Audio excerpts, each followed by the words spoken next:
We are now live and inviting Valérie. Bonjour à tous. Et là,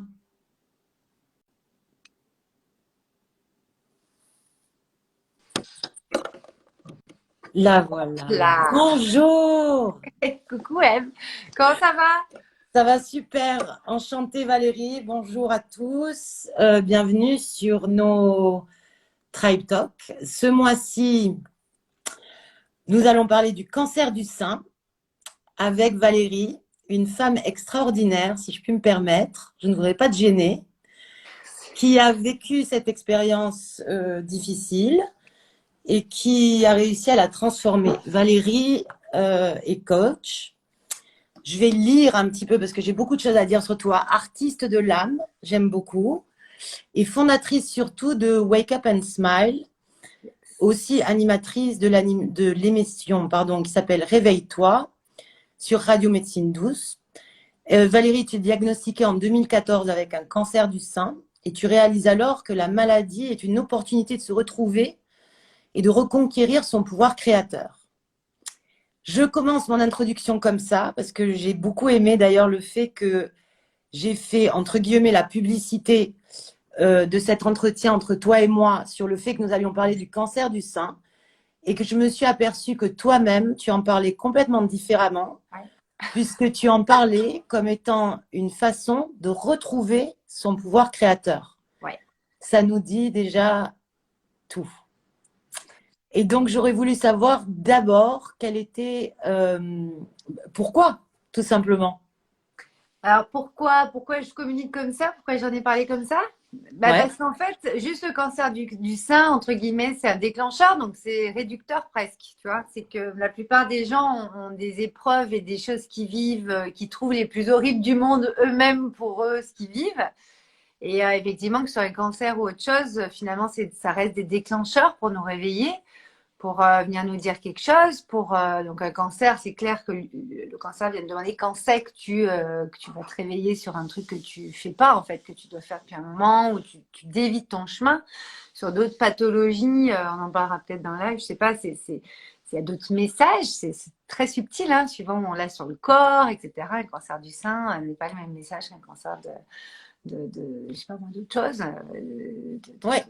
voilà, des poumons ou autres. Et forcément, c'est super intéressant déjà de voir quel message notre corps nous envoie. Et comme on en parlait tous les deux en off l'autre jour, du moment, pour moi en tout cas, qu'on a une maladie, déjà un mal, des maux sur son corps, c'est un des grands signaux qu'on nous envoie, des beaux messages subtils, j'aime à dire. Effectivement, quand ça tombe en maladie, après, c'est que ouais, il y a un truc à changer quand même, il y a un truc à aller voir.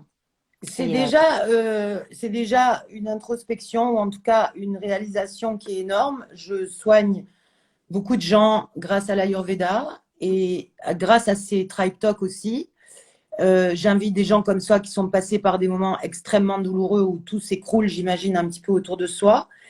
Et ce qui est assez intéressant, c'est que quelle que soit la maladie, elle est, pas plus tard que ce matin, j'en parlais à une patiente qui a, elle, une fibromyalgie. Donc, dès qu'on la touche, elle est en douleur, quoi. ah, Et, et, et elle en arrive exactement à ça. Elle en arrive à se rendre compte que ces symptômes ne sont pas juste, j'aime bien dire, tombés du ciel ou qui viennent de nulle part, mais qu'au contraire, ils sont partis de nous et qu'ils sont un messager qui nous force quelque part ouais. à changer certaines choses. Est-ce que tu peux nous parler de ton expérience L'idée pour moi, c'est quand même d'inspirer, d'aider des gens qui souffriraient de cette maladie particulièrement. Donc j'aimerais qu'on commence tout à fait par le début. Je voudrais aussi, on va parler de ton expérience personnelle. On va parler aussi de ce qu'on pense être les causes de ce genre de maladie, du cancer du sein spécifiquement, qui touche quand même, je ne l'ai pas dit dans cette introduction, parce qu'elles sont toujours, les introductions sont toujours un peu, sont toujours un peu bizarres à cause de la technologie, de la connexion, mais sinon, une femme sur 8 mondialement est quand même touchée par le cancer du sein. Ça fait partie des 3 cancers les plus communs, on va dire, ou en tout cas ceux qui touchent le plus de gens. Donc, dans ton expérience à toi, 2014, qu'est-ce qui se passe? euh, quand on est diagnostiqué avec le cancer du sein, tout simplement? Quand vous allez voir le docteur et Justement, qu'on vous dit, mademoiselle, madame, tout s'écroule, là, vous avez le cancer. c'est ça. Ben justement, tu vois, ça va faire lien avec ce que j'étais en train de dire, c'est qu'en fait, on te pose un diagnostic sur ton corps parle. Moi, on m'a dit, est-ce que vous pouvez vous faire remplacer facilement dans votre boulot? J'ai répondu, bah non, parce qu'à cette époque, je ne pouvais pas me faire remplacer facilement. Il me dit, bah va falloir. Donc, tu vois, donc là, tu sais déjà qu'il y a un souci. Tu n'as pas encore le diagnostic parce qu'en France, on a beaucoup de chance de pouvoir être pris en charge tout de suite, d'avoir les IRM, d'avoir les ponctions, enfin tout pour Tout est fait, ouais. justement savoir exactement la biopsie, savoir exactement ce qu'on a, ce qui n'est pas le cas dans tous les pays. Mais là, d'abord, tu vois, tu as, voilà, t'as une petite mammo et comment ça s'appelle? Une radio, là, une écho. Ouais. Et c'est sûr que là, tu vois déjà pas mal de choses, mais des fois, tu sais pas. Donc, il y a la biopsie, il y a beaucoup de choses derrière. Et là, quand ça se pose sur ton corps, c'est là que tu as d'abord le premier film qui part, on en parlera plus tout à l'heure. Moi, ce que aujourd'hui, c'est que tu dis, putain, mais comment j'ai fait pour en arriver là, quoi, tu vois? T'es là, ah ouais.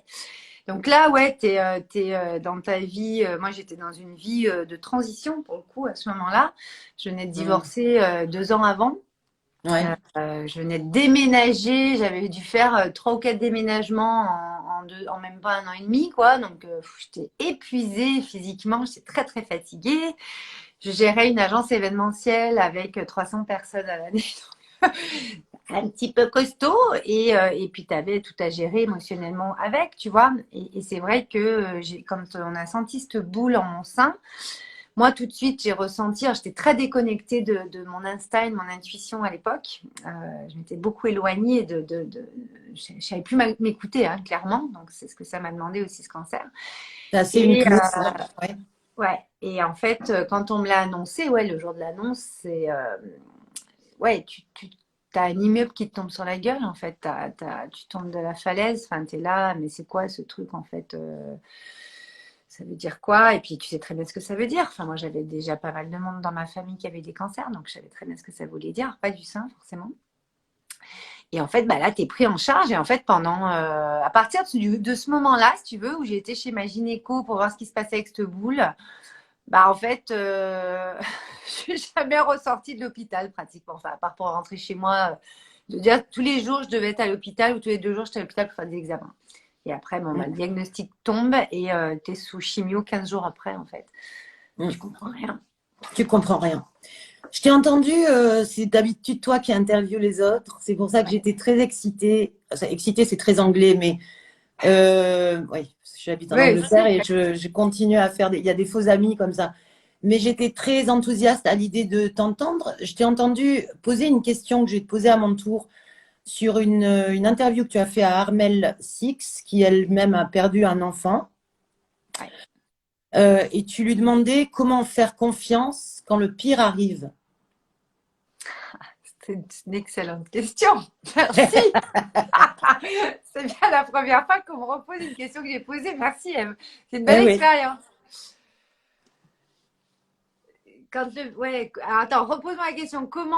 C'est quoi la question? Comment faire confiance? Ouais, quand le pire arrive. Il y a quand même une notion de foi là-dedans. C'est-à-dire qu'on se rattache à des Ah oui. choses qui sont du domaine de l'invisible. On n'est Ouais. pas forcément, tout se passe dans le corps et de façon très physique. Et là, et j'ai beaucoup aimé cette question parce que justement, comment faire confiance quand le pire arrive? Eh ben, je vais te répondre. Comment faire confiance quand le pire arrive? C'est justement la foi, c'est de se dire qu'ok, là, à cet instant T, j'ai ça, on m'a diagnostiqué ça, j'ai ça, tu vois, le verbe avoir, mais je peux être autre chose. Hmm. Et donc, il va falloir que je fasse quelque chose pour être quelque chose de différent que ce que je suis au moment où on vient de me diagnostiquer et que en mon corps, une tumeur vient de se développer. Tu vois le truc? Ouais. Et pour moi, c'est ça la foi, c'est de savoir que comme nous sommes des êtres créateurs, on peut se réinventer constamment. Donc nos cellules se réinventent avec nous. Hmm. Et forcément, moi je travaille sur le corps, le cœur et l'esprit, cet alignement corps-cœur-esprit. Quand ça se pose sur le corps, c'est que quand tu reviens à ton esprit, tes pensées, etc., et que tu retournes dans ton cœur, tu vois qu'en fait, tu as loupé des trucs dans tes pensées. Moi, j'ai pu le voir très vite, on va en parler sûrement aujourd'hui.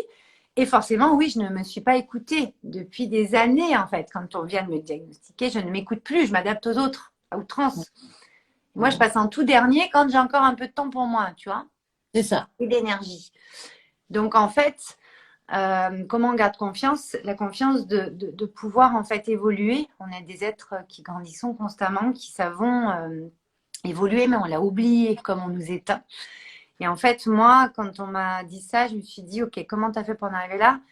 Tu vois, j'ai pensé à mon fils, bien entendu, tout de suite. J'avais pas envie de laisser mon enfant. À ce moment-là, il avait même pas 7 ans. Mais je me suis pas dit, oh là là, ça y est, je vais mourir.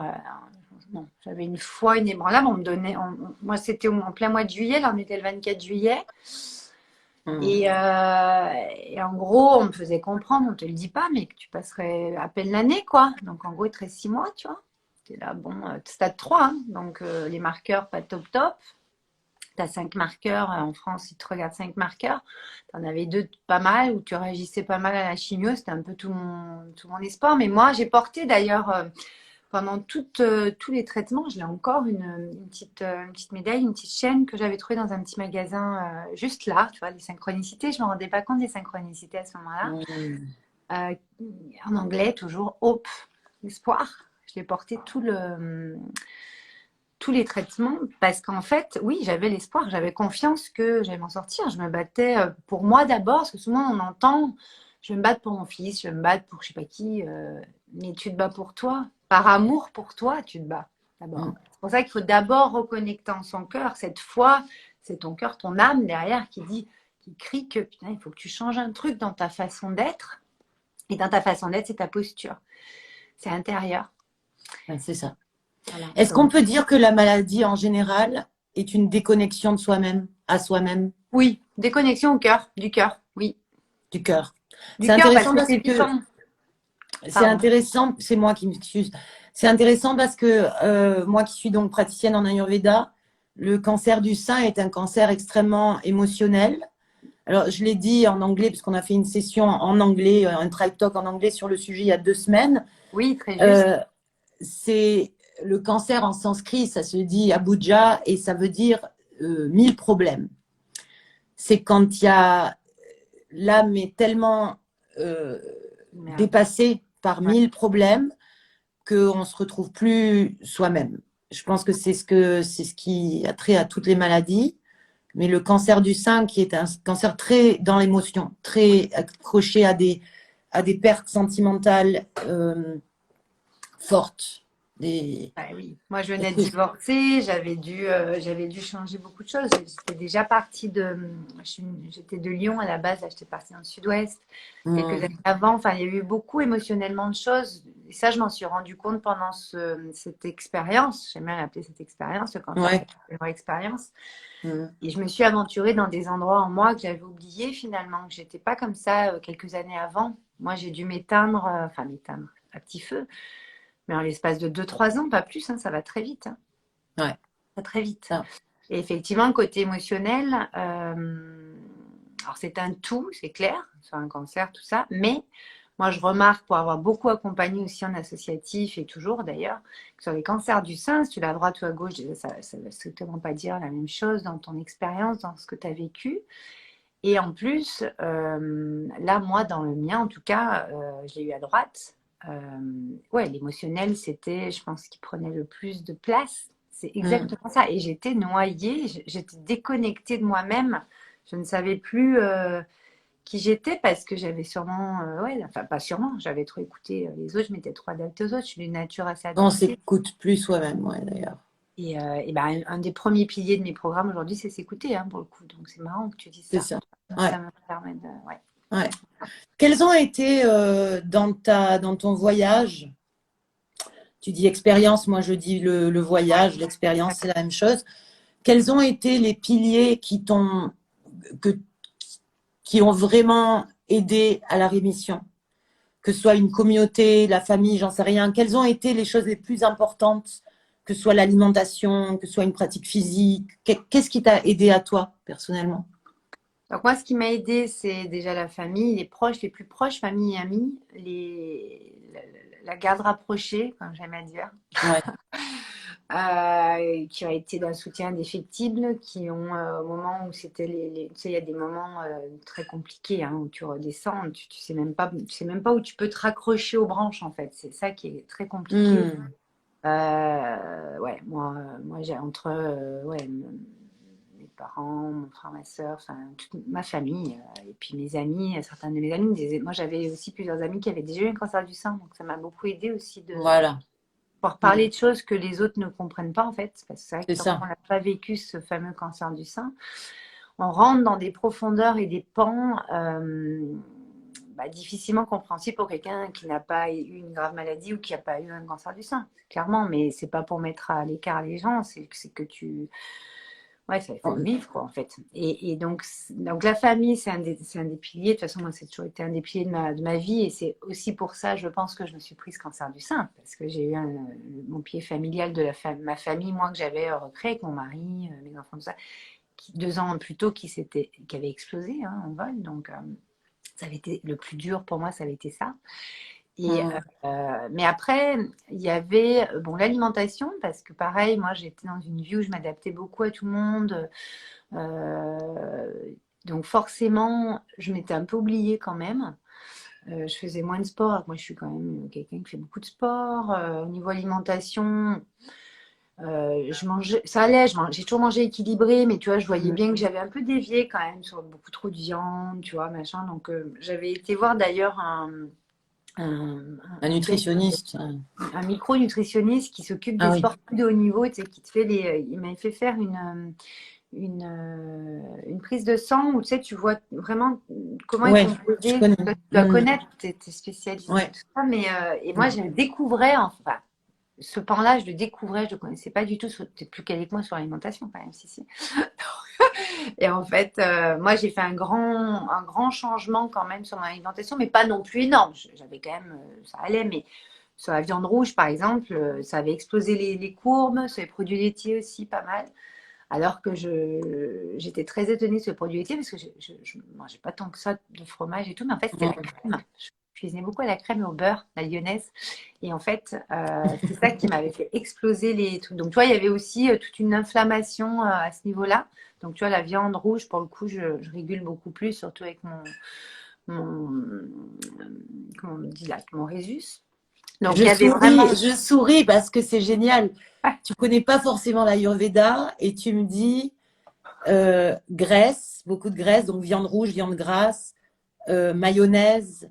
Ce sont tous les apanages de Pitta. Pitta étant le feu en Ayurveda C'est et ça. aussi le phénomène déclencheur de l'inflammation. Tu viens de dire le mot aussi. Oui. Et le cancer, même s'il ne vient pas de Pitta nécessairement, il est déclenché donc, mais c'est intéressant la nourriture, je pense, parce que j'ai l'impression qu'avec la maladie vient la sensation qu'on est obligé de finalement faire du bien à son corps. Et ça passe aussi par la nourriture. Il y a Ouais. Sport et inconsciemment un nourriture. sentiment Ouais. qu'il va falloir se remettre au carré à tous les niveaux et le corps aussi, quoi. Voilà, mais si tu veux, moi, c'est vrai que les piliers, ça a été aussi de prendre du temps pour moi, c'est-à-dire de revenir à moi-même, aller voir mes pensées, tu vois, aller voir en mon cœur qu'est-ce qui me faisait vibrer, qu'est-ce qui me faisait plus vibrer, que je m'étais pas rendu compte que ça me faisait plus trop vibrer, en fait. Tu vois, tu t'y fais, en fait, à des choses que tu fais dans ta vie. Et puis bon, Mmh. j'avais eu quand même ce choc émotionnel parce que justement, en 2014, moi, quand je suis tombée malade, j'étais beaucoup en association moi, pour déjà les cancers du sein, les cancers, donc c'était marrant. Tout ça. Et en fait, j'avais lu, je sais plus où, dans les rubriques, que en fait, les Américains ou je ne sais qui avaient fait des études où en fait, quand tu chopes un cancer, dans les 5 ans précédant le Ouais, diagnostic, ouais. tu as eu un choc émotionnel extrêmement fort pour toi. Pour ton entourage, des fois, ça ne veut strictement rien dire, mais pour C'est toi, en tout anodin. cas, Ouais. c'était très important. Et effectivement, moi, je venais de vivre une séparation, un divorce, moi qui suis très famille, assez violent pour moi, très violent même. Qui était, en plus, on était déjà une famille recomposée, donc là, ça t'éclate encore un truc. Et donc, émotionnellement, j'avais senti effectivement cette inflammation dont tu parles, tu vois, émotionnelle, Ouais, alimentaire, enfin à tout niveau, c'est je crois que je ça, peux te dire, ça, c'est le feu, quoi, mais c'est vraiment ça. c'est ça. Et moi, j'avais été voir, j'avais fait beaucoup de médecine chinoise pendant mes chimios. Ils m'enlevaient le feu, enfin, ils m'enlevaient ouais, le feu de chimio. L'inflammation, c'est ça. Voilà, et ça me fait, enfin, c'est vrai que ça m'apportait beaucoup sur comment je vivais mes chimios, tu vois, ça m'avait beaucoup apporté, et je pense Hmm. d'ailleurs, voilà, mais Le effectivement, travail, ouais. pardon, excuse-moi. Le travail, est-ce que ça a été aussi un... Comment tu as approché le travail? Le changement de travail peut-être ou la continuation d'une activité? Qu'est-ce qui s'est passé à ce niveau-là pour toi? Bah, moi, à ce moment-là, si tu veux, en plein mois de juillet, j'étais en plein milieu de la saison d'été de mon agence événementielle. Donc, on avait 150 dates d'artistes qui tournaient. Enfin, je suis toujours productrice de spectacle, j'ai toujours l'agence. Et puis l'hiver, on avait 70 événements en un mois et demi, tu vois. Donc, bon, on faisait Ouais, 120 événements par an à ce moment-là, de 500 à 5000 personnes. Hein. C'était pas des petits événements avec beaucoup donc d'équipes d'intermittents, de traiteurs, de tout ce que tu veux. Et tout ça, on était nombreux. Et si tu veux, cet arrêt forcé, finalement, moi, je le remercie. Je l'ai beaucoup remercié. Aujourd'hui, je l'inclus dans ma vie, dans mon rythme de vie d'opérer des slows régulièrement. Le flow et le slow de la vie, tu vois, c'est vraiment pour moi important de comprendre que des fois, tu es dans le flow, tu y vas, voilà, c'est l'élan de vie, l'élan créateur, l'élan vital, et puis tu suis le truc, tu es en créa. Et puis ces moments donc qui est plus une énergie masculine, ou je sais pas, toi, comment on pourrait dire, tout à fait, là, ouais. Hmm. voilà, parce que moi je parle beaucoup de féminin masculin. Et puis cette énergie plutôt introspective, ou en tout cas sensible, plutôt visible et plutôt plus douce, qui est le slow, l'énergie plutôt féminine qu'on n'a pas dans notre société, qu'on perd. C'est comme ça qu'on s'éteint en fait. Complètement. Moi je m'en suis rendu compte grâce à ce cancer, qu'on s'éteignait à petit feu parce on ne respectait pas nos rythmes physiologiques. Et donc moi le fait d'avoir eu un arrêt forcé, je me serais pas arrêtée. Moi je suis je suis d'une nature je suis verso ascendant bélier, donc si tu veux, le flow, je le connais bien. Mais le côté verso, pour le coup, je l'avais plus du tout, ce côté où tu vas aller, t'es visionnaire, à part dans mon boulot, comme on créait beaucoup j'ai une agence événementielle artistique, donc on créait beaucoup de spectacles, mise en scène, beaucoup de choses créatives. Donc j'avais mon féminin qui était content que là. Mais dans ma vie perso, j'en avais plus, j'étais à fond sur tous les fronts. Là, je venais en plus de me séparer, donc c'est encore pire. Enfin, tu es tout le temps dans le faire, tu vois, faire. Et moi, si on ne m'arrêtait pas, tout ça, je les ai remerciés à un moment donné de m'arrêter parce que si on ne m'arrêtait pas, de toute façon, je ne me serais jamais arrêtée. Ça Et en m'a fait, fait... Pardon, excuse-moi. Non, non, fini, non, excuse-moi. vas-y. Vas-y. Et en fait, quand déjà, c'est pour ça que moi je fais tout ça aujourd'hui, parce que déjà quand on saisit en quelques semaines ou quand on saisit grâce à un live comme ça que en fait, opérer des moments de slow ou s'accorder des moments où on va ralentir le rythme, voire s'arrêter, mais en fait, c'est normal. C'est l'être humain, il est fait comme ça. C'est pas, on est des gros feignants où enfin, tu vois, on est élevé dans le travail labeur. Donc, si t'en chies pas et que c'est pas à fond, de toute façon, ça va pas. Ouais, mais il faut quand même savoir se reposer. Ouais, mais pas longtemps, quoi. Une petite tête. Ouais, mais si, en fait, si t'as envie de passer plus de temps, enfin, tu vois, faut s'écouter. Et moi, je m'étais déconnectée de ça et en plus, je m'adaptais aux autres. Donc, en fait, c'était une catastrophe. Donc, aujourd'hui, moi, j'ai appris à danser sous la pluie. C'est-à-dire, bah, des fois, tu es dans le flow, des fois, tu es dans le slow. Et quand tu es dans le slow et même si tu te prends une réflexion, bah, c'est OK, en fait. C'est toi qui sais ce que tu as besoin. Les autres ne peuvent pas vraiment savoir. Des fois, on croit que tu es en pleine forme alors que tu es vraiment fracasse, quoi, tu vois. Faut C'est faire ça. super intéressant. C'est extraordinaire. Moi, j'ai fait un burn-out il y a 6 ans et c'est ça qui m'a amené à faire ce que je fais aujourd'hui. Ouais. J'appelais pas ça un burn-out à l'époque. J'étais complètement dans la définition que tu viens de nous donner de la vie. Je veux dire, et alors, c'est bizarre, mais hier soir, pas plus tard que hier soir, ma fille qui a 16 ans, qui est plutôt alors bonne à l'école, qui fait ses devoirs, qui est plutôt dans le cadre, quoi, tu vois. Ouais. Elle rentre à la maison et c'était fantastique. Et elle me dit, bon, écoute, en fait, j'ai compris, je suis pas du tout faite pour ce système-là, quoi. Et je dis, mais qu'est-ce que tu veux dire par là, quoi? Elle me dit, non, mais en fait, non, c'est pas pour moi, quoi. Ce truc de travailler comme une brute pour avoir une bonne note Et puis tu crois que ça s'arrête, et en fait ça s'arrête jamais. Après c'est la prochaine bonne note, et après c'est la prochaine. Et elle me dit, en fait, ils sont en train de nous former à faire partie d'un système dans lequel je ne suis pas sûre de vouloir faire partie. C'est Et je magnifique. crois que ce flow et ce slow dont tu parles, c'est exactement ce qu'on ne sait pas faire. Tu es dans le 12 heures de travail par jour, 10 heures de travail par jour. Oui. Tu t'écoutes pas, tu deviens malade, tu penses que tu es une mauviette. En fait, grosso modo, si tu continues pas malgré c'est rigolo, cette gosse de 16 ans, cette gosse, ma fille, cet enfant de 16 ans qui me dit, Mais elle a tout compris. on dirait. Parce que, mais enfin, je te confirme, elle a tout Ouais. compris. Et je pense que là, elle a 16 ans, mais tu en as beaucoup, tu sais, qui. Moi, j'en parle souvent de l'école, de l'éducation nationale, de tout ça, parce que on voit bien que nos gosses, ils sont chiés, ils sont pas dans leur. Enfin, tu vois, les époques changent, mais en fait, les systèmes ne changent pas. Et en fait, c'est un peu comme nous. Si nous, à nos âges, on a possibilité de changer, nous les enfants, pour l'instant, on est obligé de les laisser, entre guillemets, dans ce type d'école, admettons. Alors oui, il y en a plein qui s'ouvrent. Moi, j'accompagne plein de gens qui ouvrent des nouveaux trucs, donc c'est génial. Mais il va falloir encore un peu de temps, tu vois.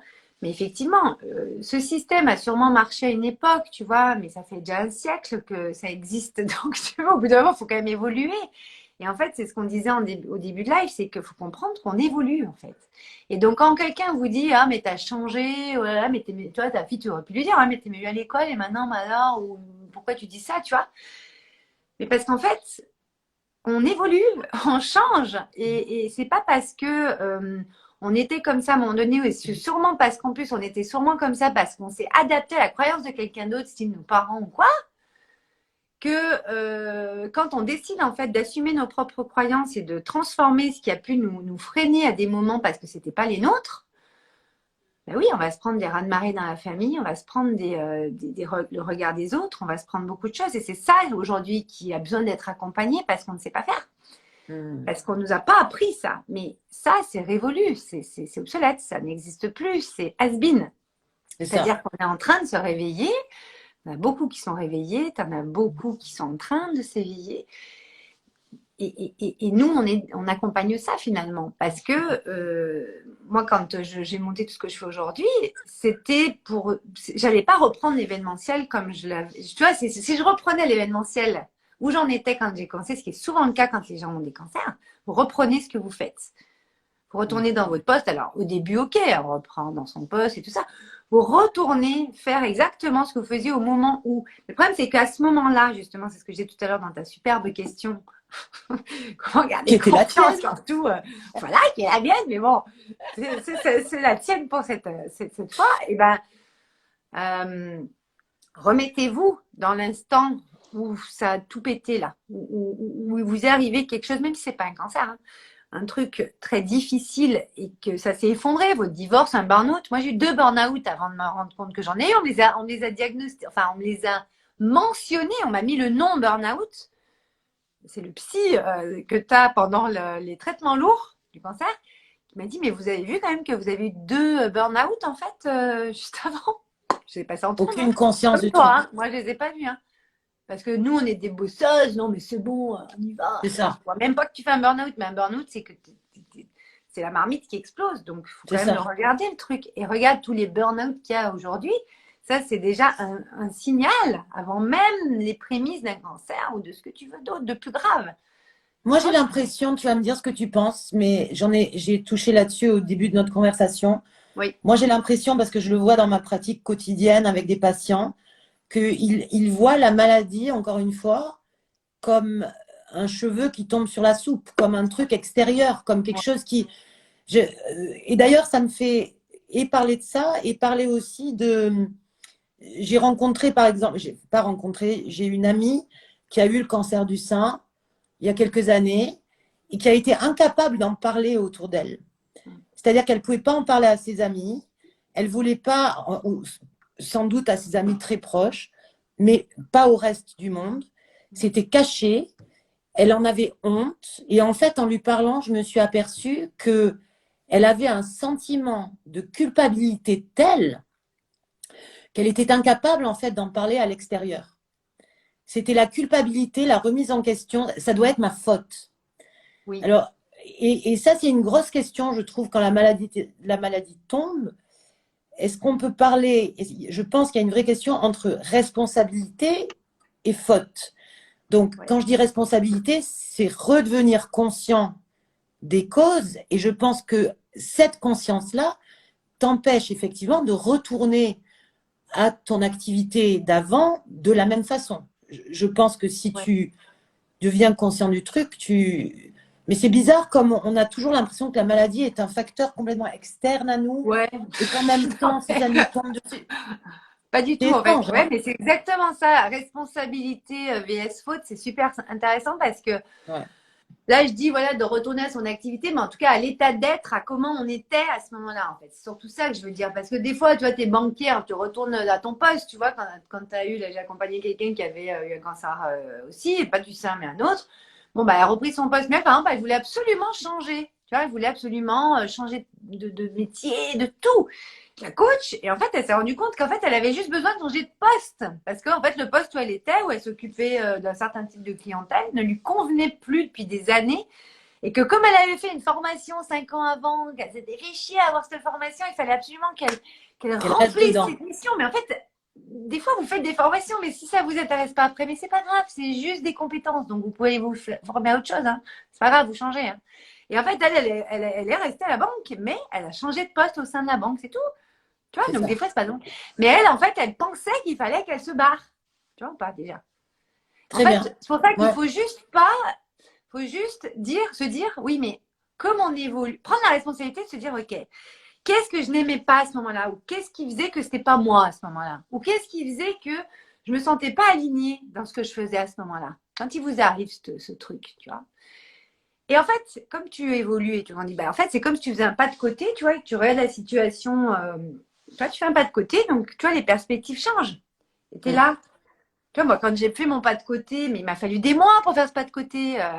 Moi, je me suis vraiment. Ma chimio a commencé à marcher en novembre, vraiment.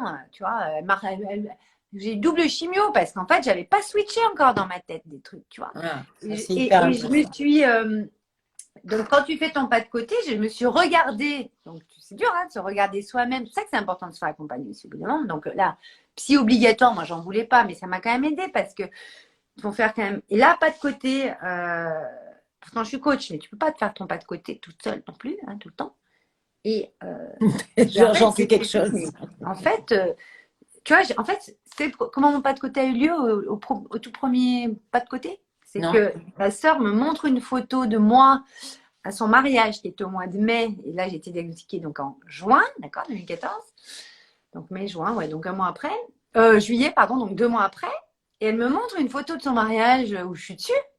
Putain, mais j'étais un squelette cadavérique, blanche, les cernes comme ça. Mais je me voyais pas comme ça. Je sais pas Mm. comment t'expliquer. Donc déjà sur mon corps, ça se voyait que je commençais à être malade. Je sais pas comment t'expliquer. Je J'étais comprends. T'as pas déjà besoin. éteinte. J'étais déjà éteinte physiquement. Alors oui, je suis quelqu'un de machin, donc on se rendait peut-être pas compte, ou moi-même je me persuadais que, mais j'étais déjà pas super en forme, tu vois. Et là, tu vois, le pas de côté, ça a été de dire, mais moi j'ai envie d'être comment en fait? Est-ce que j'ai envie d'être comme ça? Non, c'est bon, tu vois. J'ai envie d'être comment? Et moi j'ai envie d'être Valérie qu'on connaît depuis l'enfance, joie de vivre à fond, j'embarque tout le monde, on fait des trucs, enfin tu vois, tout le temps une idée par-ci par-là, toujours. J'étais plus comme ça. Et c'est vrai que ce divorce m'avait mais complètement mais ravagée dans le sens où je me définissais par rapport à ça. J'étais bien plus que ça. Tu Et quand comprends? ça s'en va, tout s'écroule. Et ouais. Et en plus, le pire, c'est que je pense réellement que ce divorce a été une bénédiction parce que autant, enfin, j'aime encore profondément le père de mon fils, c'est pas le problème. J'aimerais toujours d'une certaine façon. Ça a été mon mari pendant 10 ans. Mm. Mais je pense qu'on n'était pas fait l'un pour l'autre, en plus. C'est-à-dire que je devais être dans une grande illusion et lui aussi.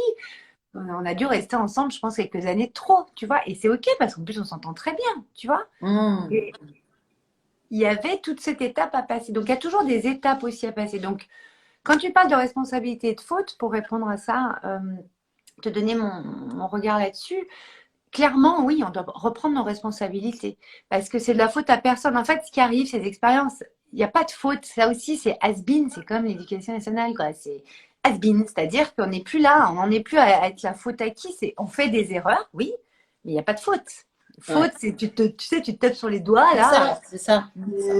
Enfin, on n'en est Ouais, plus là. Encore une fois, tout ce qui a existé, et tout ce qu'on nous a dit, tout ce qu'on nous transmet et qu'on a dans nos lignées et tout, a servi à une époque. Il n'y a pas de problème. Je complètement. ne renie pas ce qui s'est passé et tout, mais il y a des choses qui n'ont plus lieu d'être. Il faut se réinventer, faut aller ailleurs. Et je pense qu'il faut prendre ses responsabilités, c'est hyper important.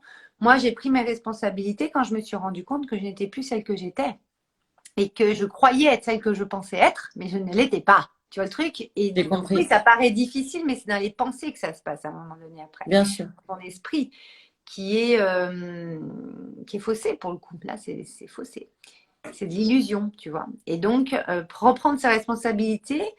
Ne pas aussi, il y a un truc avec responsabilité, moi, qui me vient, ce que je voyais beaucoup dans les associations quand je croise des personnes là, qui ont des cancers du sein ou des cancers, ou des maladies tout court, c'est que voilà, tu es pris en charge à fond, tu as les traitements lourds, super, alors voilà, c'est horrible, hein, mais tu es pris en charge. Et puis, on voit beaucoup que quand les traitements lourds se terminent,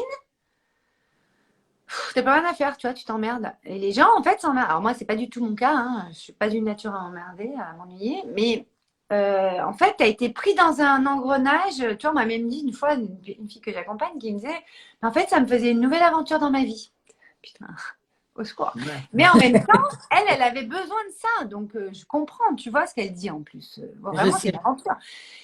Mais la plupart des personnes, moi, c'est ça qui me désole après les cancers, c'est qu'ils reprennent leur vie comme si, ah oui, il y a eu ça, c'était horrible, mais comme si rien n'était.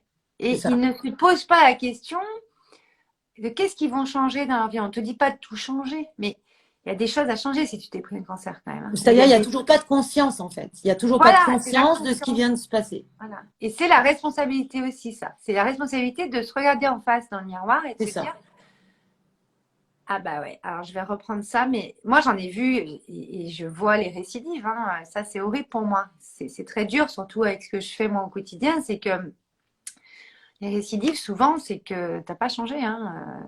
Certaines choses fondamentales, tu peux pas tout changer, mais il y a des choses fondamentales qui t'éteignent, tu t'en rends pas compte, c'est inconscient. Et c'est malheureux parce qu'une récidive après des fois tu t'en sors pas aussi, tu vois. Donc Je travaille avec une femme de temps en temps qui est chirurgienne aux États-Unis, chirurgienne cardiaque, qui a passé sa vie, c'est-à-dire à peu près 20 ans, à placer des stents sur des gens qui ont donc des artères bouchées, ouais, ok, des coronaires, etc. Et elle est partie, elle me racontait ça il y a peut-être 6 mois, je ne vais pas parler depuis un petit moment, peu importe. Elle me disait, c'est dingue parce que je me suis aperçue que je mettais des stents sur des gens. qui Ça continue. prend pas longtemps, c'est fait, ok, le sang repasse, on est bon. Et que 6 mois après, il revenait, quoi. Bah oui, parce Et que elle tu a recommences. complètement absorbé, du coup, la médecine intégrative et holistique pour changer et aller, ce que dit d'ailleurs l'Ayurveda, trouver la cause. C'est ça. Il n'y a pas de rémission sans aller chercher la cause, en fait. C'est la loi de cause à effet. Enfin, je veux dire, on y est. Voilà. On est là-dessus. Mm. Et c'est ça, moi, qui me fascine quand tu me. Enfin, par l'Ayurveda, et puis quand tu en parles. Moi, je suis fascinée. Je t'écouterai pendant des heures entières. Gentil. Parce que. Mais c'est vrai, parce que c'est d'une logique déjà sans faille. Et il y a tout cet aspect, toute cette profondeur, cette perspective Mm. derrière qu'on ressent, mais qu'on n'entend pas. Je sais pas comment expliquer. Ouais, ouais, bah c'est Et la. c'est ça qui est puissant, quoi. Et, Mm. et- et voilà. Donc là, effectivement, quand tu parles des stènes, c'est vraiment ça, c'est qu'ils continuent de manger des trucs, enfin, où ils font pas de sport. Enfin, tu vois, c'est des fois, c'est des trucs. En plus, tu me demandais, moi, les choses qui ont fait que, qu'est-ce qui m'a le plus aidé. Donc, effectivement, l'entourage, les personnes qui t'entourent, enfin, là, c'est pareil. Regardez toujours qui vous entoure, hein, qui vous entourait à ce moment-là et qui va continuer de vous entourer ou pas, quoi. Parce que normalement, il doit y avoir un changement dans votre entourage aussi, hein, après une Mm. épreuve comme ça. Ouais. C'est Mm. sûr. Et la vie est toujours bien faite. Donc, ouais, cette responsabilité ouais, prendre sa responsabilité, je crois qu'aujourd'hui, dans notre société, c'est important. Parce que on est robotisé, on nous demande d'être dans le faire pour bien nous robotiser, qu'on n'ait pas trop de conscience et qu'on sache pas trop, voilà. Mais allez vous renseigner et voyez ce qui est bon pour vous. Parce que c'est une responsabilité que vous avez de rester en bonne santé. Et la santé est aussi bien mentale qu'émotionnelle, enfin, à plein niveau, en fait. Et c'est pas que le corps, en fait. Le corps, moi, comme je dis souvent, moi, quand j'accompagne sur corps, cœur, esprit. Donc, en tant que coach, forcément, les pensées, l'esprit, c'est le cœur, c'est par là qu'on commence. Mais enfin non, moi c'est le cœur auquel je commence. C'est grâce à l'éveil, au profond éveil que j'ai eu grâce à ce cancer, pour le coup, où j'ai pu faire ça. Je ne le faisais pas avant d'avoir ce cancer. Euh, mais il y a d'abord reconnexion au cœur, ensuite aller voir ce qui se passe dans vos pensées, et ensuite seulement sur le corps. Ça veut dire que quand vous tombez malade, c'est que vous n'avez pas écouté vos pensées, on repart dans l'autre sens. Et donc, vous ne vous êtes pas écouté en votre cœur, en votre âme et conscience, par amour pour vous, vous ne vous êtes pas écouté. Vous avez d'abord écouté par amour pour les autres, souvent. Parce que la souvent. société nous dit que, tu sais, on a été élevé comme ça, hein, c'est ok, mais Ouais. ne sois pas égoïste, fais d'abord les autres. En fait, on n'est pas égoïste. À la rigueur, l'égoïsme et l'égocentrisme dont on parle, on confond l'égoïsme et l'égocentrisme dans notre société. C'est-à-dire que être égoïste, c'est bien parce que justement, c'est s'occuper suffisamment de soi pour encore mieux s'occuper des autres. Plus vous allez vous occuper de vous, plus vous allez vous occuper des autres. Vous allez donner plus d'amour, etc. Par contre, si vous pensez qu'à vous et qu'à votre gueule, oui, ça s'appelle de l'égocentrisme, mais ça s'appelle pas de l'égoïsme. Mais je pense pas que les gens soient égoïstes, en fait, ni égocentriques. En fait, Non. il faut qu'ils soient un peu plus égoïstes pour penser à eux dans le sens s'occuper d'eux, tu vois. Je cherchais là, excuse-moi, je t'écoute, Vas-y. hein, mais je voulais. Je me souviens plus, je l'ai pas là malheureusement. C'est une citation de Gabor Maté. Je ne sais pas si tu connais, mais qui est Non, je connais pas. un docteur scientifique qui travaille beaucoup avec les psychédéliques, la dépression, les addictions, et qui parle justement du cancer en expliquant que euh, les personnes qui sont atteintes le plus de cancer sont des gens qui ont du mal à aimer ou à être aimés et surtout qui font passer les autres avant. Oui. Toujours, toujours, toujours, toujours, toujours faire passer l'autre avant, en fait. Ouais. Qui Je, sont je, dans je leurs valeurs, cherchais qui la sont citation. altruisme. Ouais, qui ont l'altruisme dans leurs valeurs, en principe, ouais. Mais l'altruisme ne veut pas dire que tu t'occupes des autres. Tu vois, en fait, il y a plein d'amalgames comme ça. Ouais. Mais c'est vrai ce que tu dis. Et aussi, c'est aussi souvent des personnes qui sont hypersensibles, qui sont très dans une intelligence émotionnelle assez poussée pour le coup, puisque l'émotionnel vient leur péter tout le truc, justement. En Mm. fait, tu sais, tu parlais tout à l'heure des 1000, Des c'est mille quoi le nom? problèmes. Des 1000 problèmes. C'est qu'en fait, émotionnellement, la stabilité émotionnelle donc peut être explosée par un événement, style un divorce, un burn-out, ce que vous voulez, je sais pas, tu changes de job, machin. Mais tu as aussi toute cette écologie personnelle avec toi et les autres. Comment tu communiques, comment sont tes relations, comment tu te laisses manipuler ou pas. Enfin, tu vois, il y a beaucoup de choses derrière on n'en parlera pas ici, qui font que tu te rends compte aussi de l'entourage que tu avais ou que tu avais choisi d'avoir. Parce qu'on choisit toujours d'avoir son entourage. Moi, j'entends souvent qu'on me dit oui, mais j'ai pas le choix, mon mari est comme ça, machin. Bah, en fait, on a toujours le choix, en fait. Si. C'est juste qu'après, dans ta posture, encore une fois, quand tu sais t'écouter, alors oui, on voit des personnes, quand elles commencent à s'occuper d'elles ou aller mieux, savoir s'écouter, qui vont avoir des séparations, qui vont avoir des gros clashs dans leurs relations, etc. Mais souvent, moi je dis souvent que c'est dans l'ordre des choses. C'est qu'en fait, tu n'étais absolument pas toi, en fait. Pas du tout toi. C'est-à-dire que C'est les encore ça, autres, on y revient. Il n'y a ah, rien à faire. c'est-à-dire que tu t'adaptais tellement aux autres que tu t'es fourvoyé toi à ne pas être qui tu es vraiment, à ce que tu es. Ce qui tu es, ça c'est une grande question aussi à laquelle je ne saurais jamais répondre, mais ce que tu es, tu sais ce que tu es en toi, en ton âme et conscience, ton âme te parle. Et quand tu sais opérer des moments de slow et donc être dans le silence ou aller en forêt ou aller couper quand il y a besoin, des fois dans la journée, moi je coupe, hein, je vois bien que ça part, machin, j'arrête 10 minutes, hop, je reviens, c'est nickel. Mais quand ça part trop, et quand tu es dans ton entourage avec des gens qui vont faire en sorte que ça arrange que tu ne sois pas toi et que toi en fait ben ça t'arrange aussi comme ça tu gardes un mari ou tu gardes une meilleure amie ou tu gardes des gens mais qui en fait on dit qui sont toxiques en fait pour toi. Il faut te dire les choses clairement. Et c'est pas parce qu'elles sont toxiques que tu vas les dégager de ta vie, mais il va falloir en fait remodeler la relation et voir Ouais, comment toi ça peut être écologique pour toi. Sinon, bah oui, tu vas tomber malade ou ton mal de dos là que t'as, bah, tu l'auras encore pendant. Tu peux aller voir, tu peux aller venir me voir ou on peut venir te voir, ils l'auront toujours, hein. C'est comme le stand, ça. C'est pareil. c'est pareil. C'est C'est pareil. exactement ça. Moi, de toute notre conversation là jusque-là, ce qui sort, mais de façon tellement évidente, c'est intéressant parce que c'est vraiment du yoga, quoi. Tout ce que tu... Non, mais c'est vraiment le C'est yoga marrant. dans sa pure définition. C'est C'est marrant. vraiment ça.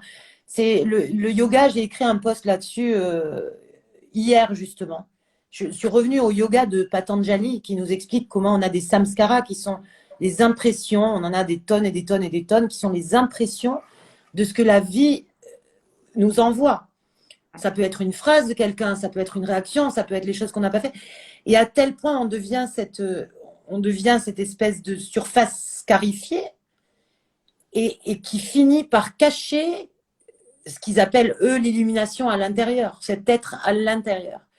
Et qu'en fait, il n'y a plus de capacité à aller, ou en tout cas, le yoga de nous permettre de faire que l'esprit soit aussi pur que la conscience. On revient en arrière. C'est une remontée vers une source pour que parce que l'esprit est conscient s'il était dans sa forme pure. Oui. Alors je sais que là, ça devient un peu wou-wou, etc., etc. Mais c'est vraiment ça. Moi, j'entends dans tout ce que tu dis qu'à un moment, on s'est perdu. À un Oui. moment, on n'était plus en accord avec soi-même. Je veux dire, les mots ça a l'air d'être des expressions, mais ils ont du Ah, pouvoir, quoi. ouais. Et que on s'est perdu, quoi. On s'est perdu. Et qu'on dirait que la rémission et la cure de tout ça, c'est de revenir à soi-même. Et que celui qui refuse, parce que c'est un voyage qui est douloureux, qui est difficile, qui nous met en branle, pour lequel il faut encore une fois avoir énormément de foi, on dirait. Et si on n'est pas capable de faire ce voyage-là, et ben effectivement, récidive potentielle, etc., etc. Ah bah des fois, on peut même carrément pas s'en sortir déjà sur la première fois, hein. Enfin, je veux dire, tout le monde ne s'en sort Oui, pas, hein. oui, oui, non, oui, tout à fait. Moi, Oui. tu vois, stade 3, t'as Ouais, quand ouais, même ouais, ouais. pas On énorme est, de chances de t'en sortir, surtout quand t'as que 2 marqueurs sur 5 qui sont bons. T'es pas en super posture, quoi, déjà, tu vois. Donc, si toi, tu ne mets pas des ingrédients pour ta guérison et pour aller rallumer cet élan créateur que tu as en toi, ton élan créateur originel, moi, je l'appelle. Effectivement, tu peux t'en sortir une fois, deuxième fois, tu passeras pas. Le truc, c'est que il y a quand même le sens derrière. Ce que tu dis là, tu vois, on s'est perdu, tout ça, c'est super, mais après, comment on fait, tu vois? C'est-à-dire que moi, ce qui m'intéresse, c'est toujours qu'est-ce que tu en fais de tout ça? Parce que c'est bien de s'en sortir ou c'est bien de dire, ah, mais je me suis perdue, je me sens, j'ai pas de sens. Ouais, mais qu'est-ce que tu vas en faire si tu t'en sors? Parce que moi, je me la suis posé souvent cette question. Val, qu'est-ce que tu vas faire si tu t'en sors? Parce qu'en fait, c'était un peu le challenge qu'on m'envoyait là-haut et c'était, moi, quand j'ai commencé à rouvrir beaucoup au niveau intuition, au niveau j'ai eu un énorme éveil, hein, c'était mi-novembre 2014. J'ai vraiment vu la mort en face. Elle est magnifique. Et tu es là et on te dit, mais tu vas faire quoi alors si on te laisse, tu fais quoi? Moi, j'ai dit ce que j'allais faire et je suis en train de le faire, tu vois. Et tous les jours, quand je me lève le matin, j'ai un sens tellement aiguisé, profond, mon âme et conscience, je sais pourquoi je suis là. C'est pas moi qui déciderai quand est-ce que je partirai. Je peux me faire écraser au bout de la rue demain, c'est pas le problème. C'est pas moi qui décide. Mais par contre, on a la responsabilité de décider qu'est-ce qu'on est venu faire et de savoir qu'est-ce qu'on est venu faire là. Parce que euh, quand on te dit qu'il te reste à peu près 6 mois, moi, c'est une des premières questions que je pose dans les accompagnements parce que je peux te dire que là, putain, tu as du sens qui arrive. Et moi, quand on m'a posé la question, ok, bah, si tu t'en sors, qu'est-ce que tu vas faire? Je savais exactement ce que j'allais faire et je le fais, tu vois. Mais c'est ça l'élan créateur, c'est que tu as une poussée invisible en toi, c'est cette lumière dont tu parles, cette illumination dont tu parles, on l'a tous en nous. Ceux qui doutent qu'ils l'ont, je vous confirme que vous l'avez. Après, vous l'avez peut-être pas comme on pense que c'est l'illumination, tu sais, quand on dit illumination sur les sages et tout ça, mais nous avons une lumière en nous, un néant créateur. Vous êtes descendu ici, vous êtes venu vous incarner pour faire quelque chose. Hein. C'est pas juste pour vous balader, faire une expérience. Hein. C'est pour quelque chose. C'est très très beau tout ce que tu dis. C'est vraiment, on touche à mon avis au-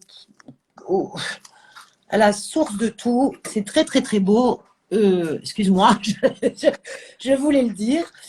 Vu que malheureusement ces Ouais. Tribe Talks sont toujours trop courts, est-ce que tu Non. pourrais justement nous expliquer, tu savais ce que tu allais faire, c'est une belle transition, je voudrais que tu nous expliques pour ceux qui ne savent pas, ce que tu fais exactement, comment tu as effectivement transformé ce challenge en une opportunité, et j'adore le fait que tu n'aies pas voulu appeler ce talk le cancer du sein, mais au contraire que c'était le réveil de la puissance créatrice, j'adore ça.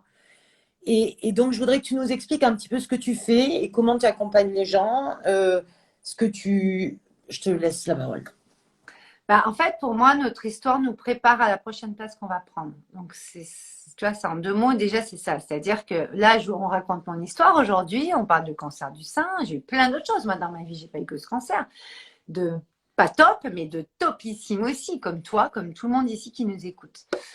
Le truc, c'est que quand j'ai compris qu'en fait, je m'étais déviée en fait de ce qui me faisait le plus vibrer à ce moment-là de ma vie, c'est-à-dire que quand on m'a demandé, ok, mais toi, qu'est-ce que tu as envie de faire là? C'est-à-dire, voilà, il te reste 6 mois, mais qu'est-ce que tu ferais si on te les donne les 6 mois et qu'on te les laisse un peu plus? Et moi, j'ai répondu, moi, j'accompagnerais. En fait, à ce moment-là de ma vie, moi, j'accompagnais, mais d'une autre façon. J'avais une agence événementielle que j'avais montée. On était les pionniers. Il y a 20 ans, ça n'existait pas. Et moi, le mouvement que j'ai aujourd'hui, ça s'appelle Wake Up and Smile. Donc, réveille-toi et souris à ta vie. Donc, éveille-toi, réveille-toi et souris dans ta vie. Le sourire, c'est la joie de vivre, c'est la joie, c'est l'émotion, les 4 émotions principales qu'on a, qui fait que tu es en vie. Parce que quand tu as envie de faire des choses, tu es en vie. Et quand tu es en vie, bah, quoi, tout est possible. C'est-à-dire que, voilà. Et moi, tu vois, là, j'étais en train de mourir. Je n'étais pas en vie. J'étais encore en vie parce que je n'étais pas morte, mais j'étais en train de mourir. Mais je n'étais pas morte. Tu vois, c'est ça aussi la foi, c'est que, ok, je suis à terre, à nu, j'en peux plus, mais je suis pas encore morte, tu vois.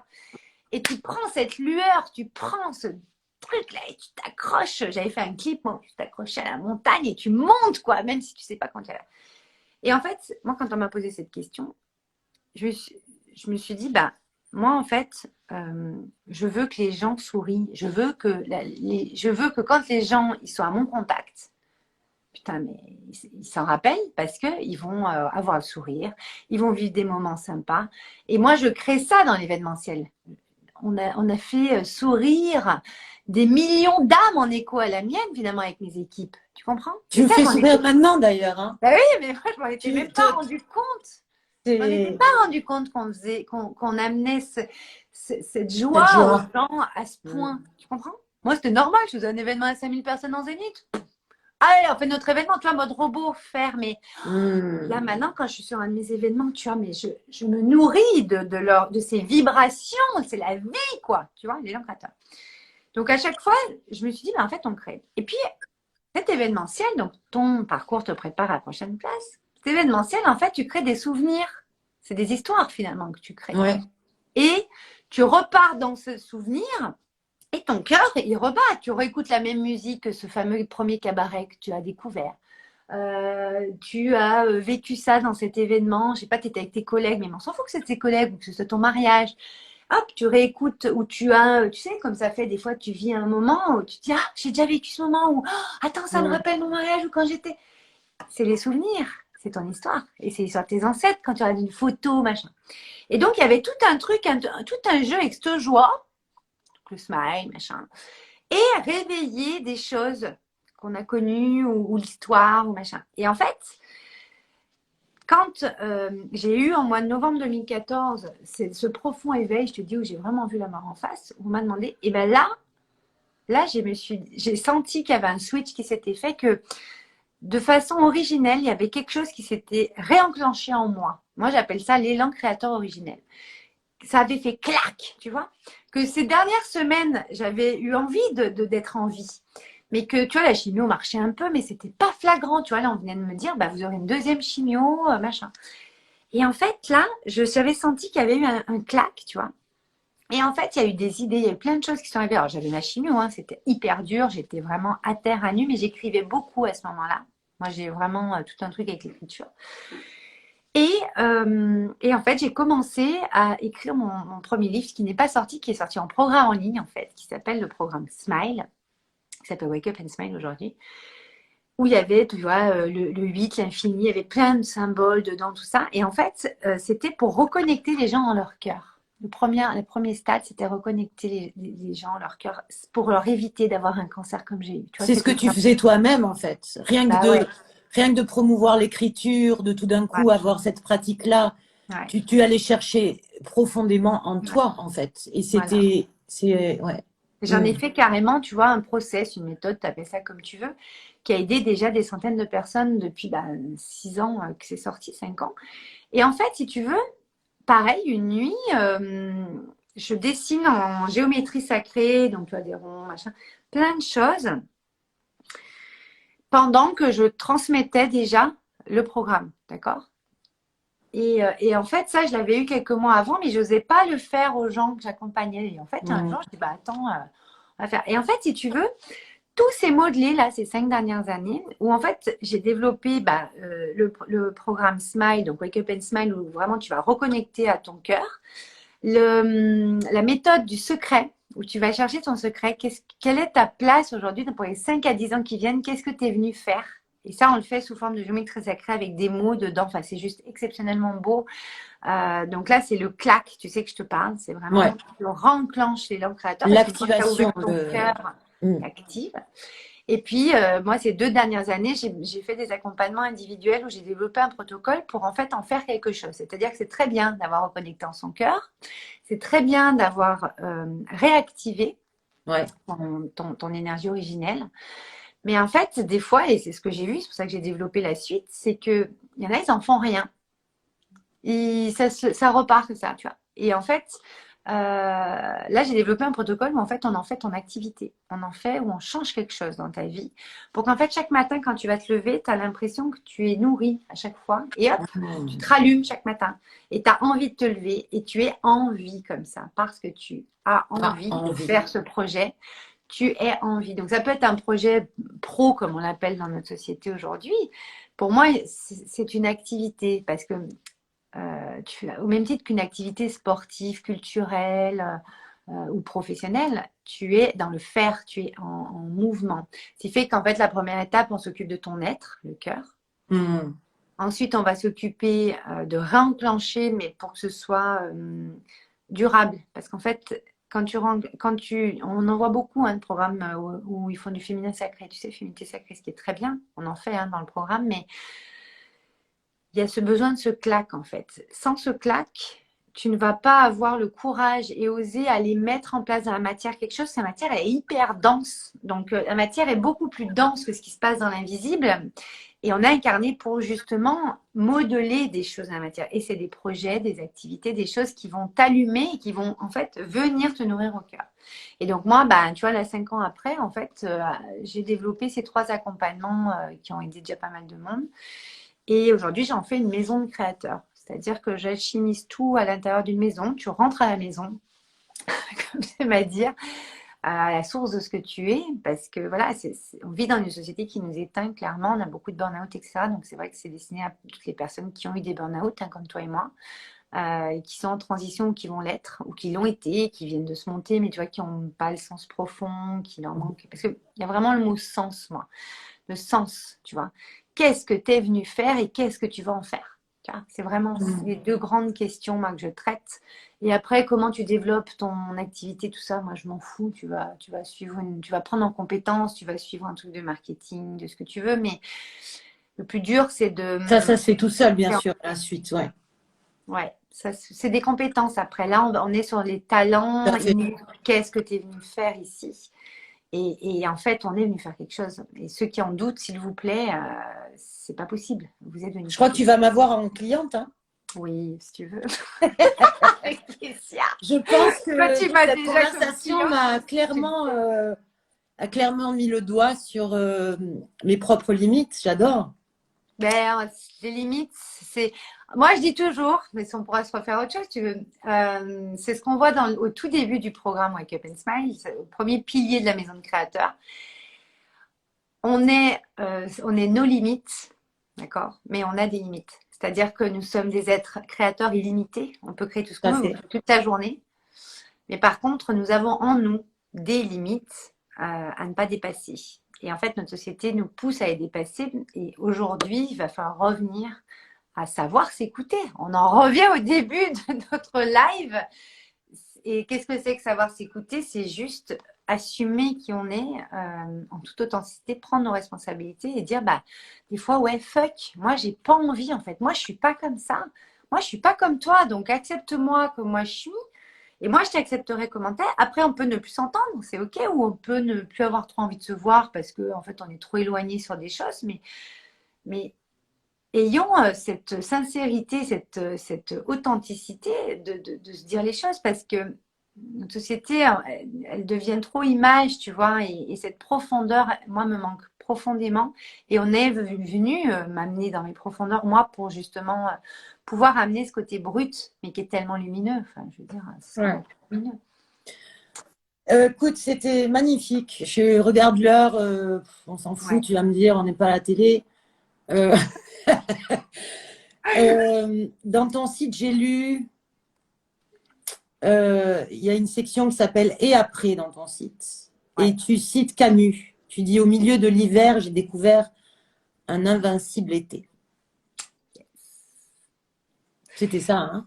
Mais ça résume bien ce que, tu vois, la thématique que tu voulais sur le cancer du sein, sur mon histoire. Moi, je l'ai expansé avec le réveil de notre puissance créatrice, notre pouvoir personnel, tu vois, vraiment, ce que vous avez en vous, ça sert à rien non plus d'aller jusqu'à avoir un cancer pour aller chercher. C'est ça, moi, mon message, tu vois. En tout cas, dans ma propre histoire. Et en fait, les gens, souvent, on a une invincibilité en nous. Mais moi, j'y crois, mais j'ai une foi inébranlable en ça parce que je le vois tous les jours et je le vis tous les jours avec les personnes que j'accompagne, tu vois, avec des personnes comme toi. Enfin, on est entouré, on a beaucoup de chance, Eve, parce qu'on est entouré, tu vois, plus on s'écoute et plus on avance, plus on est entouré de personnes qui vibrent au même diapason Ouais. que nous, que notre âme, dans les familles Mhm. d'âme. Et on va vers ça. Et c'est de leur en barre. Et je peux vous dire que être authentique et être dans sa puissance créatrice, c'est donné à tout le monde, mais on nous fait croire l'inverse parce qu'on est tellement puissant, en fait. Pas de pouvoir, là, je parle de puissance, c'est-à-dire qu'avec le pouvoir, vous avez l'amour. On est tellement en train de balancer des bombes d'amour.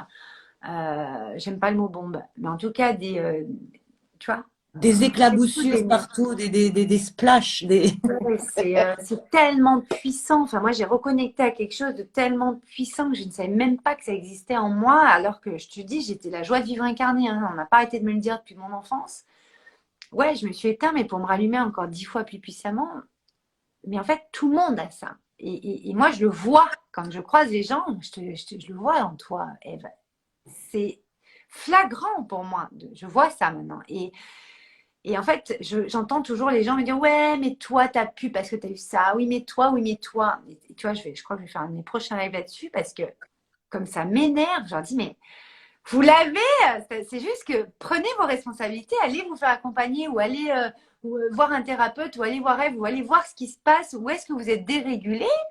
Où est-ce que vous vous écoutez pas? Et après, ça ira peut-être beaucoup mieux aussi, tu vois, parce qu'on est là pour évoluer. Encore une fois, on est là pour grandir. C'est pas parce que Ouais. vous avez fait un programme ou que vous avez fait une séance que ça y est, votre vie va être parfaite. Ça aussi, je le dis toujours. Votre vie ne sera Mhm. pas parfaite et tant mieux. Parce que elle va être de plus en plus ajustée à qui vous êtes. C'est pas la même chose. Et je voudrais juste dire que c'est très dur. Moi, je suis encore au milieu d'incertitudes. C'est pour ça que je disais en souriant, mais c'est exactement vrai. J'aurais besoin de tes services. Je trouve que que ce soit la maladie que j'ai eue il y a quelques années, que ce soit les incertitudes de demain. Je crois que ce sont des chemins, se retrouver soi-même. C'est extrêmement difficile. C'est Oui, extrêmement difficile. Et je ne le dis pas pour plomber le moral de tout le monde. Je le dis au contraire pour ceux qui sont déjà plombés de se souvenir que c'est vraiment, j'appelle ça à chaque fois, le voyage du héros. Ça vient ouais, d'un auteur de 1947 qui a écrit Le voyage du héros. Et C'est toi et qui m'en as parlé, ouais. c'est ça, je t'en ai parlé. C'est vraiment ça, quoi. C'est vraiment ça. Et il faut beaucoup de courage. Et bravo pour ceux qui l'approchent.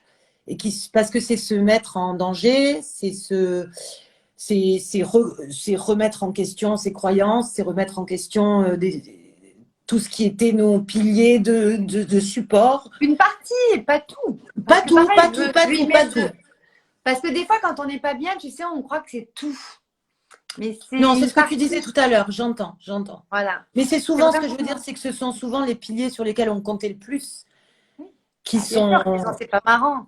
Et oui, Sinon, la vie est un jeu quand même. Hein. Tu viens de parler du jeu du héros, mais comme je dis, il faut quand même se rappeler que la vie est un jeu. Vous êtes venu vous incarner. C'est bon, ça dure quelques secondes en fait. Hein. Nous, on croit que c'est toute notre vie, c'est horrible. C'est bon, ça dure quelques secondes. Donc, amusez-vous quand même un peu à aller voir des chemins de traverse, voir des endroits où vous n'avez c'est pas été ça, voir. Et c'est ce qu'on fait justement dans les accompagnements, c'est que je sécurise, si tu veux, on va dire, je balise un peu plus le chemin pour que tu te sentes plus en sécurité. c'est Et ça. on y Il va faut de ensemble, c'est l'aide, surtout il faut de l'aide, sécurisant. c'est bien d'en chercher, d'avoir aussi la clarté et le courage d'aller chercher de l'aide. Il faut du courage pour aller chercher de l'aide. Ouais, puis moi aussi, je me fais, enfin, je me fais aussi accompagner. On se fait tous accompagner. Il faut quand même pas oublier, là, si je parle de coaching pur, on a 95% d'inconscient et 5% de conscient. Donc, on est obligé de remonter ce qu'on a à l'inconscient pour le passer en conscience, pour avoir une prise de conscience et le traiter. Hmm. C'est le propre de ce que je fais en premier, moi, au niveau du coaching. Mais après, bon, moi, je fais plein d'autres choses, mais il faut l'avoir en conscience. Donc, forcément, il faut quelqu'un pour aller voir dans ton inconscience comme un iceberg et le remonter à la surface. C'est Tu peux pas ça. y aller tout seul. Hein. Donc, pareil, dans notre société, mais s'il vous plaît, faites passer le mot. Moi, il y en a plein que j'accompagne qui disent pas qu'ils sont accompagnés. Hein. Ils disent pas qu'ils sont coachés. Ah non, parce que ça se dit pas. Mais pareil, changer les mœurs. C'est comme quand vous allez voir le médecin quand vous êtes malade. Vous faites quoi? Vous restez malade et vous allez voir personne et vous allez être à l'agonie. Non, vous allez voir le médecin. Ben, c'est pareil. Là, vous allez voir votre coach, vous allez voir Eve, vous allez voir quelqu'un qui va vous traiter sur quelque chose qui vous servira. C'est tout. C'est ce que tu dis aussi dans ton site, tu dis au moment du diagnostic, ou en tout cas pendant la maladie, tu dis je ne suis plus du tout forte, je suis vulnérable. Ouais, mais c'est ça. Ça a l'air rien, mais c'est tout en fait. C'est Bah, d'accepter cette vulnérabilité et et de d'être savoir que authentique. c'est ça d'être humain aussi, quoi. Bah, c'est être humain, être authentique C'est et pas être que, ouais, c'est ça. vulnérable. C'est être humain. Notre humanité, c'est notre vulnérabilité. Quand tu parlais tout à l'heure, j'ai failli te dire le mot vulnérabilité.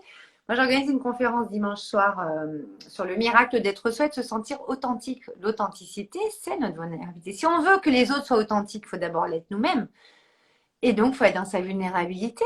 Si toi, tu acceptes envers toi-même des choses, tu accepteras plus facilement que l'autre ne le soit pas. C'est logique. Et moi, je me souviens quand je suis tombée malade, il y a beaucoup de monde qui m'ont dit, mais Val, toi, t'es forte, tu vas t'en sortir. Et là, je les ai regardés dans les yeux, j'aurais dit, mais attendez, les amis, je crois que vous n'avez pas compris que là, j'ai un cancer, en fait. Vous êtes Et qu'on gentil. m'a donné 6 mois, quoi. Donc, ouais, je peux être forte et tout ça, mais moi, j'ai plus envie d'être forte. Moi, j'ai envie d'être puissante, c'est-à-dire de balancer un putain d'amour de ouf, tellement qu'il sera dingue, que je vais m'en sortir, je vais me guérir moi-même, quoi. Tu vois, parce que c'est ça, après le processus de la guérison. C'est l'amour. Et c'est Voilà, ça l'intelligence du cœur, tu vois. Si c'était on veut notre parler. conclusion. Voilà, c'est notre conclusion. Merci, Eve. Je t'aime, tu es Moi génial. aussi, je t'aime C'était fort. tellement beau et inspirant. C'est ce que d'ailleurs les commentaires disent. Oui. Tellement d'inspiration, tellement d'énergie, tellement de clarté, d'intelligence, de douceur, d'amour. Excuse-moi, mais prends tout ça parce que tu le respires, les éclaboussures là, elles sont là. Merci. Merci beaucoup. Je serai au regret de te dire que tu seras réinvité vite fait Mais avec grand pour plaisir. parler Moi, d'autres j'étais trucs. invitée aussi sur mon compte, on l'avait dit. J'étais invitée, tu vas venir nous parler Ouais, d'Ayurveda et tout ça, c'est on génial. viendra parler d'Ayurveda chez toi, Tellement Valérie, fascinant. et Ah ouais. vice-versa. En tout cas, merci infiniment. J'aurais pu encore rajouter un petit 3/4 d'heure de conversation, mais je pense que c'est bien pour ceux qui voulaient l'entendre jusqu'au bout qu'ils aient une chance de le faire. Je C'est t'embrasse très très important. fort. Je te remercie infiniment. Tu voudrais peut-être conclure. Quelle est ta conclusion à tout ça? Et non, et quels sont tes événements aussi? Ça sera notre conclusion. Quelle est ta conclusion, ton mot de conclusion? et tes événements à venir, s'il te plaît. Alors, événement à venir, il y en a un dimanche soir. Moi, j'organise des private parties. Elles sont privées, c'est-à-dire qu'il faut être inscrit à ma newsletter. Dans ma communauté newsletter, pour recevoir le lien Zoom, je fais une soirée private party dimanche soir, le 21 à 21h, sur le miracle d'être soi et de se sentir authentique. On va parler vulnérabilité, donc là, ça tombe très bien. De toute façon, voilà. Ouais. Et donc, la maison de créateur va rouvrir ses portes le 7 décembre. Donc, possibilité de rentrer dans certains programmes de la maison de créateur le 7. Très bien. Tu fais Et ça après, en cycle, en phase, en fait, c'est ça? Ouais, en fait, la maison de créateur, là, on est en train de reprendre pas mal. Notre site le site va changer. Là, on est en train de tourner un super beau clip et tout pour expliquer un petit peu comment est la maison de créateur, où on rentre Ouais. dans un univers. C'est pas juste un programme, c'est un univers avec plusieurs choses dedans. On peut tout prendre. On peut prendre certaines choses qu'on a besoin à ce moment-là de sa vie. Et le 7 décembre, on repart sur une session. Et après, ça sera en janvier ou en février même. Début février, je crois que la prochaine, elle sera.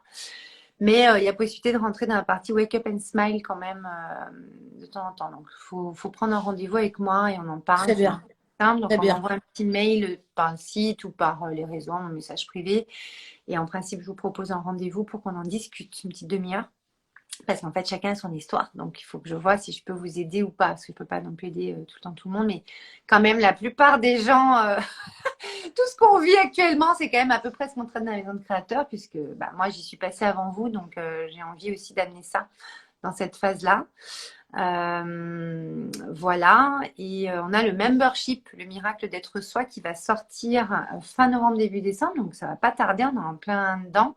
Parce qu'en fait, c'est privé de partie. Moi, j'en fais régulièrement. Donc, c'est disponible pendant à peu près une semaine pour ma communauté ou ceux qui s'inscrivent entre-temps en replay.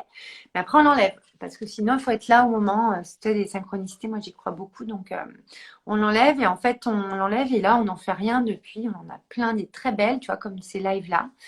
Et donc, j'ai décidé de mettre en place un membership où en fait, vous payez un petit abonnement au mois, mais qui s'arrête quand vous voulez, en fait, on s'en fiche.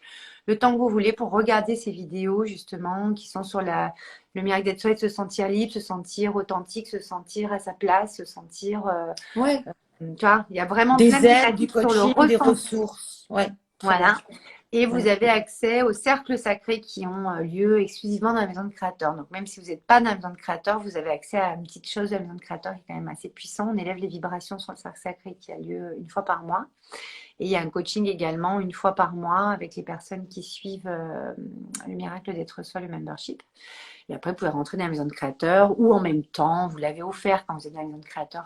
Pendant les 6 mois où vous êtes dans la maison de créateur, vous avez le membership d'offert, toutes les vidéos d'offerte. Et tous les rendez-vous. Voilà, donc ça, c'est vraiment les deux actus. C'est là, il y a donc un webinaire dimanche. Et puis la maison de créateur, si vous voulez la rejoindre, de toute façon, écrivez-nous, ça sera plus simple. Voilà. Donc, les gens peuvent t'envoyer un petit message perso ici. Moi, je publierai encore ton site web de toute façon. Il est déjà sur Facebook Atahapoa, puis je le remettrai dans Instagram. On te trouve facilement.